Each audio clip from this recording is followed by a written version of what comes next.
Friday, UFC Saturday, and I actually had a chance to speak with Mr. Short Notice himself, Aaron Jeffrey. So if you guys haven't checked it out, the link for that is already on this YouTube channel. It'll be added to for our audio listeners on Spotify. It'll be added to once we do our event weekend preview. You'll be able to listen to that full interview for Mr. myself and Mr. Jeffrey. Literally like hours after he found out his fight was official with him and Austin Vanderford at Bellator 284. With that said, why don't we jump right into Bellator 284? You know, I have a feeling you have some stuff about UFC later on, but it'd be nice to see this stuff promoted a little bit better. It seems like the promotion for many promotions across the board seems to be failing a bit, but this is a pretty nice damn card for a Friday night in South Dakota. Yeah, I mean, Yeah. this is like, I mean, I always feel like Bellator. If there was promotions that you had to say that were more for the hardcore than the I'm going to quote Jacob from a couple episodes ago, than the UFC stan. Bellator seems to stack up their cards nicely for these events because I mean, this is if you're a submission. If you like submission guys and you like MMA guys, this main event with Gracie and Yamauchi is something definitely that I mean, look at their percentages. When you look at folks trying to predict it. Yeah, it's 40, 52, It's 48 almost 50-50 for Gracie. Yeah. So, yeah, well, let's jump to the first fight of the main card, which just happens to be homeboys, Aaron Jeffrey himself. And the gentleman, Mr. Austin Vanderford. Two nicer guys that couldn't be fighting each other. Yeah, no, fun matchup, last minute, but also, kind of out of the blue. We talked about Jeffrey with a win in his last victory, jumping into the mix of 185. But, Mm-hmm. You know how things go. You usually got to, even if you really earned your spot, you kind of got to win a couple more fights to get that fight that'll put you in that position. Yeah. And here he goes against the number 2 guy. And here he goes. Now he got it. He got the opportunity that really, in my mind, was going to take him at least probably another year before they were going to give him perhaps this fight. You get it right now. You get a chance to jump up. I mean, with a win here, you're basically the number one contender. Yeah, and how could you say no, right? Like, especially after everything he's been through, trying to, when he got the CFFC title, won, defended it, and everything he went through. Then he did it's funny they have and I wrote it in my article in my MMA News when I interviewed him for that this fight last Friday, Thursday or Friday, whenever the news broke. It was last Thursday. He and Vanderford, literally their stories are almost identical, fighting through the regionals, getting their shots on Dana White's Contender Series and not getting picked, and then they both find themselves here in Bellator. And it's funny that when today was their media day, and obviously they talked to all the fighters, they talked to Jeffrey, and I didn't get to talk to Vanderford because I can't find his number in my notebooks, all the notebooks. It was years ago. You can see my interview with him. It's on this YouTube channel too. But from back when he was fighting at VFC, but and he fought at 170 back then. But which is crazy if you see the size of the dude up close.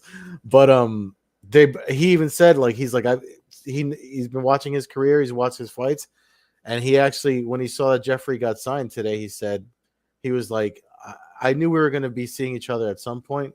I didn't think it was going to be this soon, but he was like, when because he wants to get a W back after losing to Musasi, he was like, I just wanted to fight somebody, and he's like, for some reason I had a feeling he was going to be the guy that said yes when his original fight fell out.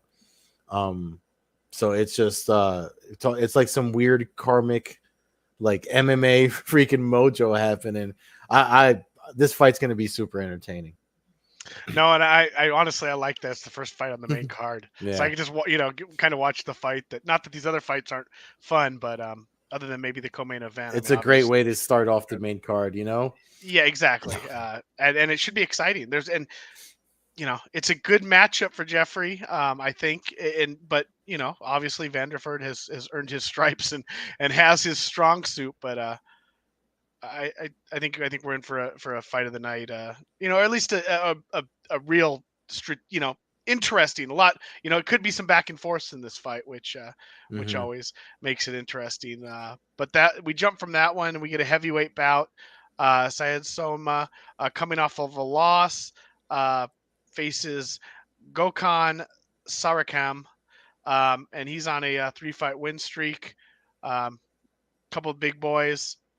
I think they got this basically just to probably get a big KO right in the middle of the card. Gokhan is coming off of a win over Baby Fedor at Bellator 275. So you know, not a Fedor victory, but it's a nice win on a heavyweights belt there. So um, not really a pick on that fight, but I think it'll be another Mm-hmm. fun back and forth heavyweight fight.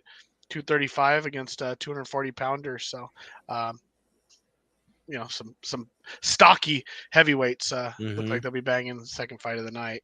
Yeah, and then if we move up to the flyweight feature bout, which is again, I mean this one, with Ali Malay trying to get back on the back into back to where she was as far as um, you know getting the title feature again because of everything that's going on in that division. Her and Bruna Ellen, I don't know, man. I mean, I, I feel like McFarlane probably wants to get back to where she was. So almost too bad to the point that it might be distracting for her. But I don't know. I mean, it's hard not to root for her. I've been following her career for a while too. Yeah, I mean, going back a while now, Justine Kish, who beat her in her last bout, is actually on the prelims against Deanna Bennett. So Mm. it's kind of one of those, I mean, I talked about Jeffrey maybe having earned a fight, but you kind of got to win some more fights to get that Mm-hmm. credit that you deserve. I mean, this is kind of an example. Now, Ali Malay is obviously the name, Mm-hmm. but the woman who just beat her is fighting on the prelims. So you still got to gain that name notoriety before you normally you do before you even get that huge bout. Bruna Ellen just seems like in fact she's only 6-3 is shocking. Seems like I've seen her Mm-hmm. fight about 68 times. Um, Yeah. I mean, it seems like she's on a lot of these cards. Yeah. I think McFarlane gets back on the winning track here, but I don't think we see her ever. I don't think we ever see her get a title again. I think that she seems more content with kind of just being a little bit of a superstar in Hawaii, and she won the belt. I don't know if her striking is good enough to keep her, to allow her to get a belt back. I Mm. you know and a lot of the girls now, it's catching up. Everything keeps evolving, and as Bellator continues to bring in better names and bigger fighters, you get a Justine Kish, you get these girls, and Alimale is just not going to be able to take them down and do what she was able to do more with like a younger Alejandra Lara, or some Mm-hmm. of her other wins. So, I think not to take away, she's got several big wins, Mm-hmm. but I think she wins this fight, but I think that she eventually hits another roadblock at some point, and I think we may have, I mean, there was days of talking about seeing her fight Valentina Shevchenko, and Yeah. I mean, Yeah. on a poster it looks great, but I you know, mean, back when they were talking about that, though, I mean that it was more, I don't know, man. I mean, it's we got to remember too that these fighters are human beings and they got stuff going on in their lives and all that. You know what I mean? So mhm. it's definitely stuff that could be affecting their what they do, because it seems like, I mean, you watch stuff like Contender Series and the dedication that these guys. I mean, again, if we just talked about Jeffrey. All my conversations with him are on the YouTube channel if you want to hear them. But the stuff that they sacrifice, it seems like no matter what, you literally have to do nothing but train. Like if you have a job that's in the way of becoming the world's best, and it's just crazy. Unless you're naturally gifted, like some John Yeah, Jones shit. Yeah, yeah. I mean, yeah, exactly. I mean, you're yeah. constantly training, and the It's UFC just has. getting harder. It just seems like the bar keeps raising in this sport. I mean, that's why I think for me, it's hard for me to get into other sports or even rank them together. I saw some poll a couple of weeks ago that people were talking about the hardest sports training wise or something, and it was in the same category, baseball and MMA, and I was just like, what the fuck are you talking about? Like fat people can go and be pro baseball players. Yeah, but fat people can be pro MMA guys too. But but Well, but but but as yeah, I would argue definitely on your side that I can't MMA training and spring training for baseball is not even. I don't even know where baseball would even come in the mix there. I was uh, thinking like, I don't you know, remember who put the poll up, but it was dumb to see them that close when I together. played high school football, I shortly I played I just low level high school football. Um, and then I started training with Mark Hall. Hmm. I would bring football players. Mark would allow me to bring them as guests to training. Hmm. And what I thought was the hardest stuff ever, like, Hell Week and stuff for football. This is when, if you wanted a glass of water, they told you were a wuss and you needed to, Hmm. go home for the day, that kind of that era. But Hmm. I'd bring them in and they couldn't. It was a whole nother level. Just the warm up for the MMA training in Hmm. 1997 was exhausting varsity football players for a high level D1 high school, you know. Um, so it was eye opening on that. So I don't know where baseball comes from though, because the baseball players If certainly I would have find been it, into if that. I find the list, I'll send it to you. But it might have been a week. It's not that long ago. That's why it jumps in my head. I don't even But know what else. I mean, I would almost think like gymnastics would be harder, like yeah, like something I mean like that where George St. Pierre, towards the end of his career, did gymnastics to supplement his MMA training. So yeah, I think that, like you said, that makes more some sense. anything where there's a lot of pressure on your joints and stuff. I mean, Yeah. baseball, you might be standing around on your feet in the field and stuff, and but you're not. It's not a level Yeah. of exhaustion. It's weird to be, but yeah, Yeah, I gotta look for it now. I gotta look for it now. I mean, not now, but I'll in send the it to you when I in the find it. future. Yeah. Co-main event time. Valentin Moldavsky, Team Fedor, coming off of a Mm. loss to Ryan Bader for a belt, fights the giant Steve Mowry, 6'7", 238 pounds. Great fight, great Yeah. heavyweight fight. Um, Mowry's first legitimate test of a top, what, 15 heavyweight in the world, guaranteed. Mhm. Maybe top 10. Um, depending on who's fighting who and how you try to break it down. But I mean, Team Fedor Moldavsky's a killer. Um, Mhm. I don't remember Mhm. his last fight with Bader all that clearly. I feel like he had his ups and downs. Bader kind of ended up wrestling him and you know just kind of smothering him to win the rounds that made the decision go his favor. Um, man, it's hard for me to pick against Team Fedor, but part of me goes to 6'7" against 6'1" is a big, Mhm. 6 inches can, in any weight class is big, but a heavyweight, you're talking a damn giant at this point. Yeah, and Um, he's obviously undefeated because he's not he doesn't suck. You know what I mean? Like Mario, I think Mario. I mean the thing, and he's because of his size, a lot of people don't see him as a very like. I mean, I've seen him grapple. He competed at the Fury CFFC Fury event a couple months ago. I mean, he moves when he's on the ground. He moves better. You don't think he can move the way that he moves if he has to get to do some grappling. So this is a really good fight. for Moldavsky to win, he has to put Maori on his back and Hmm. use his ground and pound. Hmm. Um, I think, but getting a guy that big to his back, it's not not easy. Um, Looks like the fans have about 66%. Yeah. Yes, 66-34 in their predictions. Um, I'm gonna go with them. I'm gonna do what I normally don't do and pick against Team Fedor. I'll go with Maori. I think he's on the. I think he might be the next generation heavyweight here for Bellator. And with that Yeah. size, it's just hard. It's just hard to overcome that size. Moldavsky's a bit of a Yeah. undersized heavyweight, somewhat like the Fedor mold. He's taller than Fedor, but he's approximately the same weight. Um, I'll go with Maori. I think he wears down Moldavsky and probably hits him with something. Hmm.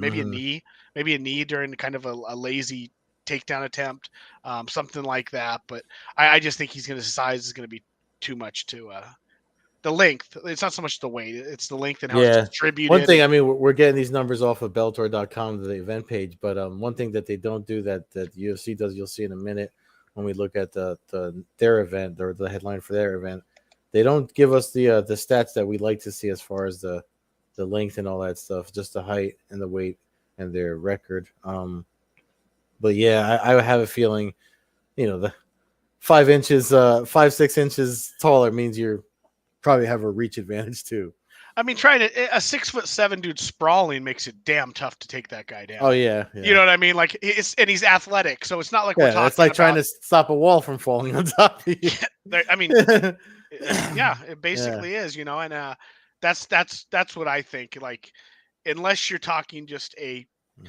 Olympic level wrestler, like a Brock Lesnar, I'd prime Brock Lesnar, I'd go, he'd probably charge Maori and get him Mhm. down on the ground. Yeah. Without that kind of level of ferocity and takedown ability, um, I think it's going to be tough. So Mhm. I'll go with Maori in that fight, but I think it's going to be the second good heavyweight fight on this main card. I think all the fights up until this point have, lots of finishes written all over them. So Yeah, no, this I feel like this card is like you said. I mean, whether you want to fault marketing or whatever, but this card is definitely it is of the two fight cards this weekend. This seems to be the more fun one. yeah, from top to bottom, or for the main card for sure. Hmm. You know, let's just get to the main event real quick though, because this is like if you're a hardcore Bellator fan, this is kind of like a dream matchup here. Hmm. Neiman Gracie, obviously the Gracie name. He's had some huge wins, had some notable losses. Goiti Yamauchi, a kid that I was at his debut. I met him after his debut fight, and just seeing a young kid like excited that a fan like Hmm. could, said his name and asked Hmm. for a photo and shook his hand and congratulated him. Just seeing the sheer joy. And I mean, that had to have been 20 fights ago, at least now, almost at this point. The guy seems like I mean, that was in 2015, maybe. So, I mean, we're talking 7 years ago. Um, his biggest fight that he really reached, he lost to Michael Chandler, um, who obviously is Michael Chandler. Uh, my only thing is here is I think Gracie's going to have the size. Because Yamauchi moving up to 170, I'd have to Yeah. double check his records, but I don't know how many fights he has prior to this at 170, Well, if any. he's 6 feet tall, and Yamauchi's 5'9". 5'9". Yamauchi's Standing been size. was a lightweight for, I mean, a huge chunk Yeah. uh, of his Yeah. fights. So and so I think that heavily favors Gracie. Yeah, and the other thing too is, I mean, like I know we said that the numbers on Bellator's site was 50-50, but I mean, if you've seen Yamauchi and Gracie fight enough, first of all, because we all both know we know they're both grappling based, so I wouldn't be surprised if it turns into they cancel that out and see who's better at strike. I wouldn't be surprised if it turns into a kickboxing match, in which case Gracie has the reach advantage, and we know he's been working on his strikes because of the dude he knocked out not so long ago. Um, and then, the other thing I have to say, I mean, when I've seen Yamauchi not do well, I mean, you see he's got 5 losses on his record.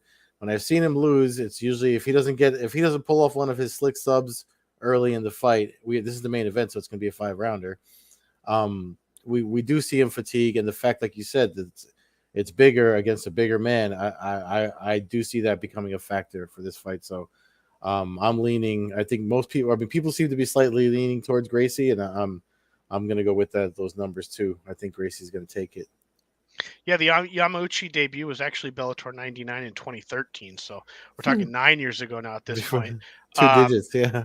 Yeah, I mean, and his last fight was at 170, so he did have at least one fight Mm-hmm.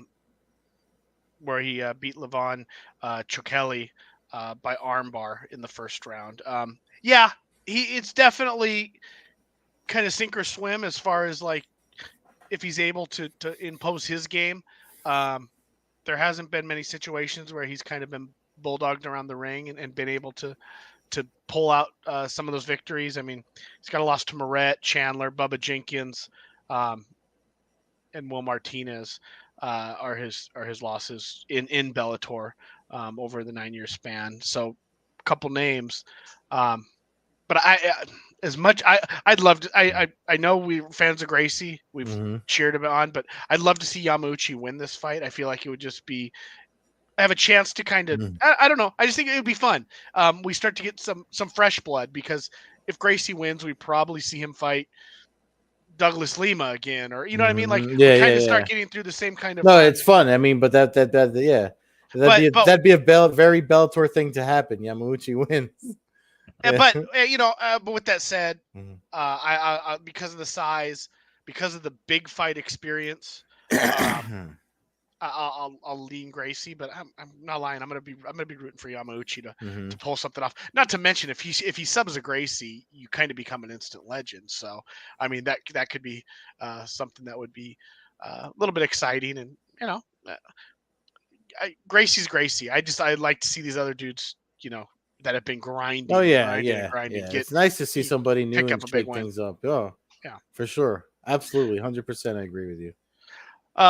With that said, did you want to go into something about the pacing in the world of MMA these days, or? Well, in particular, I mean, like not for nothing, people like to knock Bellator and the fact it's on YouTube, and then the prelims on YouTube, and then you got to jump to Showtime. But I think people's biggest gripe is that the Showtime is something you have to pay for, but the pacing never sucks. Lately, PFL and the UFC events that are on free ESPN, not ESPN Plus, the pacing has been horrendous. Like I don't even want to watch the shit half the time. Last weekend's card, perfect example. The whole thing was on ESPN, UFC on ESPN 40. Um, because there were so many finishes, there was so much jibber jabber and highlight reels and talking about this, that, 1,000 of the same commercials over and over again. And people, no one says anything about the UFC, but when the PFL's getting thrown under the bus because that's literally their pacing this whole year.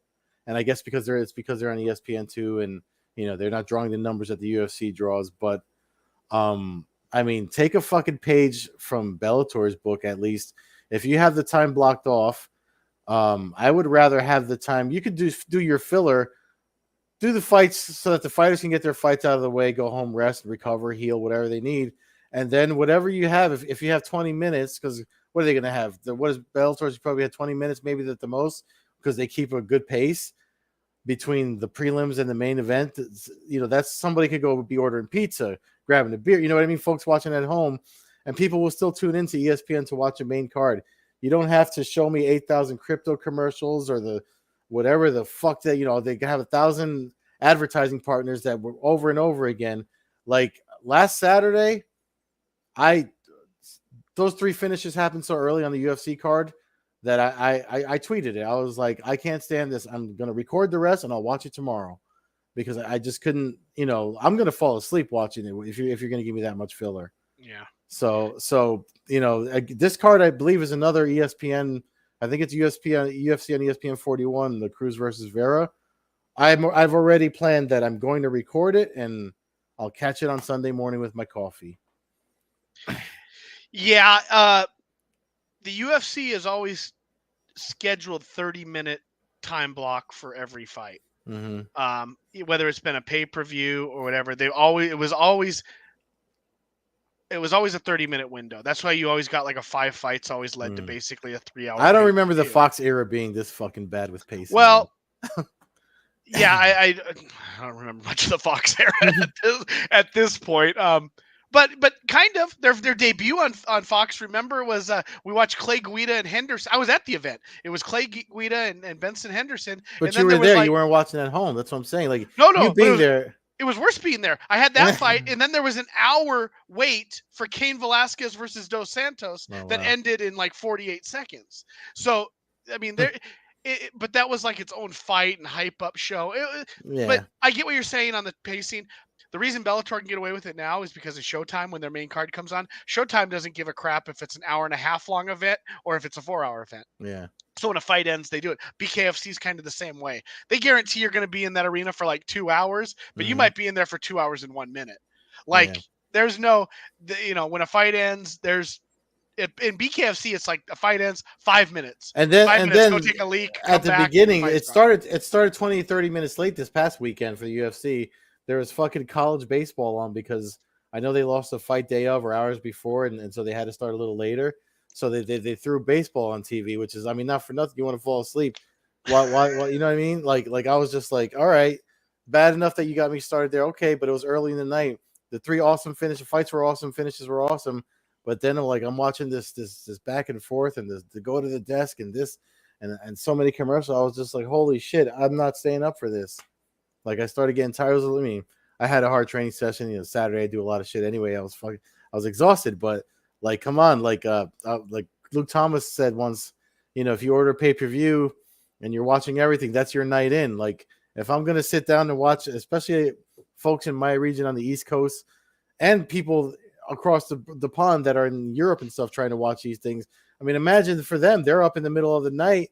They probably slept all day or did one of your numbers where they do the all nighter when back when Pride or Ryzen, when you do your Ryzen Pride things or whatever. You know what I mean? Like, yeah, I feel for them worse because I'm just like, I recorded it and I was fine watching it the next day with my coffee, fast forwarding through all the bullshit, and there was so much of it that I was like, I can't believe this. I can't believe this. But Yeah, I mean, anyway, you're trying to tweet live stuff and all that stuff. I generally lose. I generally start everything about an hour late at this point anyway. yeah, If I'm able to record it on TV, if it's a TV event, and I yeah, can get a little bit, I because like you said, it's repetitive. You can watch the same promo for the main event 78,000 times. yeah, You yeah. know, um, but but with that said, not that we're going to get into last weekend's card, 10 fights, 10 finishes. I mean, Mm. that should tell you all you need to know. If that fight put you to sleep, if those fights put you to sleep, then something's wrong with the pacing. Yeah, Um, because, exactly. and I agree with you, man. You're 3 hours ahead of me. I mean, I'm Yeah. not, there's a lot of these cards that I wouldn't be staying up till 1 a.m. to No, like those watch. fights you see those awesome finishes again. Like we said, the fights were awesome, all finishes. But you get that high, and with the pacing, you start coming down off of it. And if that happens to you enough times, it's bedtime. You know what I mean? Yeah, no, and like I said, if you look at the clock, you can always kind of figure it out because it's basically 30 minutes. Mm-hmm. It's on the 30 minute and the top of the bottom of the hour. There's a fight starting, so um, that's how at least it's generally scheduled. So, Yeah. with that said, I head about 60 miles south to my original hometown, San Diego, for my 60th live UFC event, Big 6-0. Marlon Vera, Dominic Cruz. Love the main event. Whole card in general is so. I think there's going to be some action-packed fights. I think we might end up with a card similar Mm-hmm. to last weekend. Although I Mm-hmm. gotta say, you never want to be the card following up a card that had 10 finishes, because we Oh might be in for yeah. 13. If the MMA gods have their way, it'll be 13 decisions this week, and you'll be up till 4 a.m. Watching. I already said I'm recording these. I'm gonna It's record an this. early start though. Did you Yeah. catch that? The main card Yeah. is a 7 o'clock for you. So um, Yeah. So I mean, that's I have to record it anyway because when it starts, I won't be home. yeah. So. Well, there you go. So I head out there. I like the main event. San Diego boy Dominic Cruz, Ecuadorian superstar Marlon Vera. Fun fight, man. Vera's on fire. Cruz is an all-time legend. Uh, Cruz, you know, obviously has had issues his whole career with staying healthy. I mean, really, probably the only thing that stops him being counted in the Mm-hmm. top, five. When we Yeah. talk, I mean, you're talking about a dude whose losses are, I mean, just it's just insane that he went the amount of wins he had and the streak he had.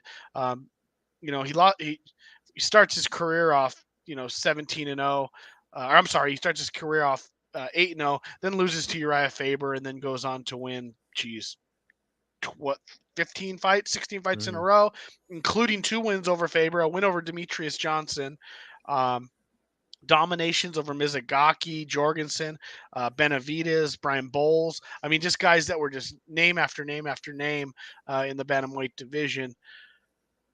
With that said, I know it was a few episodes back. I think it was when Marlon perhaps was getting ready to fight Frankie Edgar, and we kind of thought maybe he was stepping up too much. We saw how that fight ended, although Frankie did have some Mm-hmm. success early on. He did lose to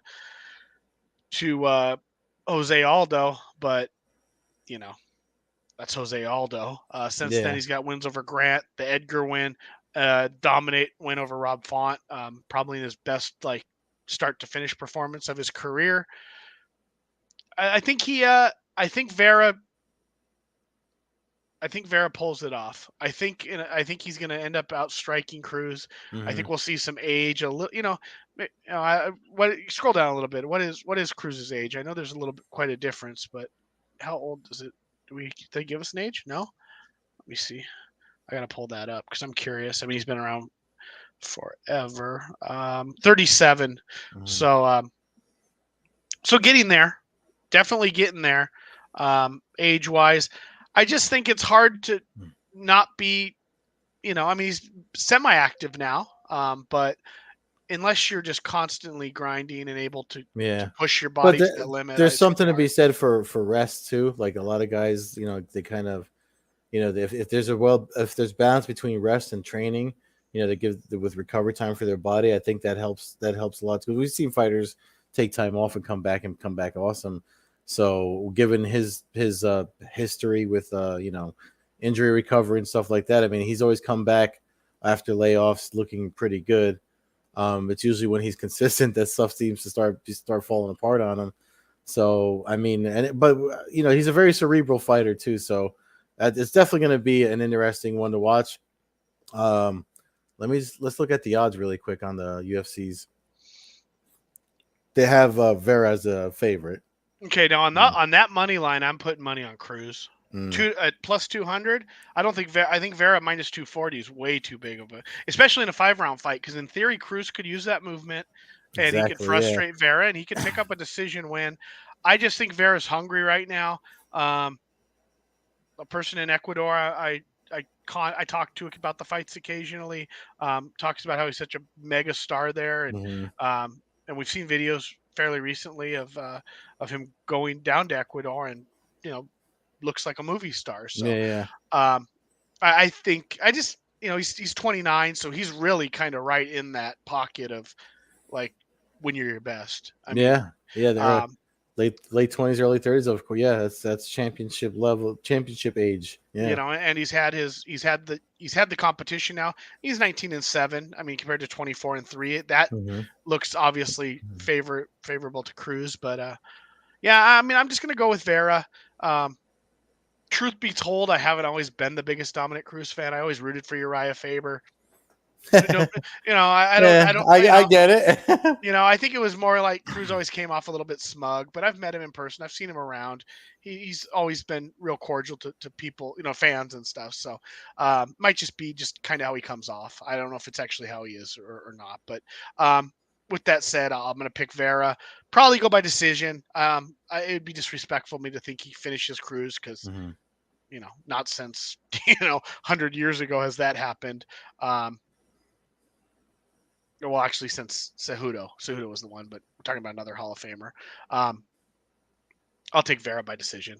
I don't know if you have a pick or a thought on that fight. Much You beyond know that. what? I this is one. I mean, it's hard for me not to agree with the odds, but like you said, man, I mean, like you said, plus 200, and I am actually a Dominic Cruz fan, so I'm just gonna watch it. I hope Cruz wins, but it's not gonna bother me if he doesn't. Like, it's just a sign of this sport, and it's the way that it eats up fighters.